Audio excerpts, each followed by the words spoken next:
दोस्तों Xiaomi ने अपना नया मोबाइल अनाउंस किया है जिसका नाम है Xiaimi Pocophone F1 और ये 22 अगस्त को फ्लिपकार्ट पर रिलीज होगा, यानी फ्लिपकार्ट पर लॉन्च होगा। तो आज आप वीडियो देखते रहिए, मैं आपसे इसी के बारे में बात करूँगा कि इसके स्पेसिफिकेशन क्या है, एयर मार्केट में किस प्राइस में आना चाहिए तो आप इसे आराम से खरीद सकते हैं और किस मोबाइल को यह कॉम्पिटिशन देने वाला है। तो आज आप वीडियो देखते रहिए, मैं आपसे इसी के बारे में बात करूँगा। So let's explore.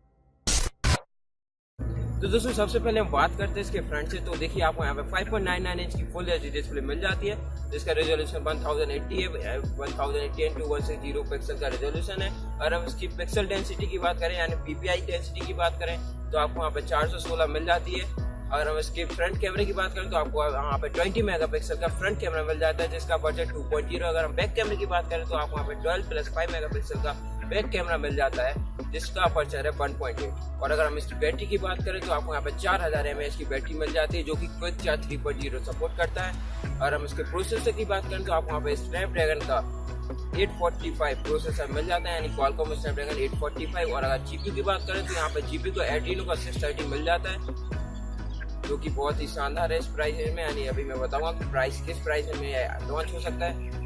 तो यह देखिए वन प्लस खतरनाक कंपटीशन देने वाला है, यानी यह 30 से 35 हज़ार के बीच में आई थिंक इसका प्राइस रहेगा, यानी 30 से 35 हज़ार की। और दो वेरिएंट में अवेलेबल होगा, 6GB 64GB और 8GB 128GB। तो बस यही सब है मोबाइल के अंदर। तो दोस्तों अब हम लोग बात कर लेते हैं कि किस प्राइस में आने वाला है। मैं अपना ओपिनियन बताता हूँ कि आप इस मोबाइल को आराम से खरीद सकते हैं और ये 30 से 35 हज़ार में आता है। और मैं कम्युनिटी टैब में अपडेट कर ही दूंगा कि यह जब लॉन्च होगा तो आप मेरे साथ अपडेटेड रहिएगा। तो मेरे चैनल को सब्सक्राइब कर लीजिए। तो दोस्तों मैं उम्मीद करता हूँ आपको वीडियो पसंद आया हो। अगर आपको वीडियो पसंद आए तो इसे लाइक शेयर और कमेंट कर दीजिए और मेरे चैनल को सब्सक्राइब भी कर लीजिए ताकि आपको वीडियो मिलती रहे, ताकि आपको ऐसी वीडियो मिलती रहे। Thank you, all have a nice day.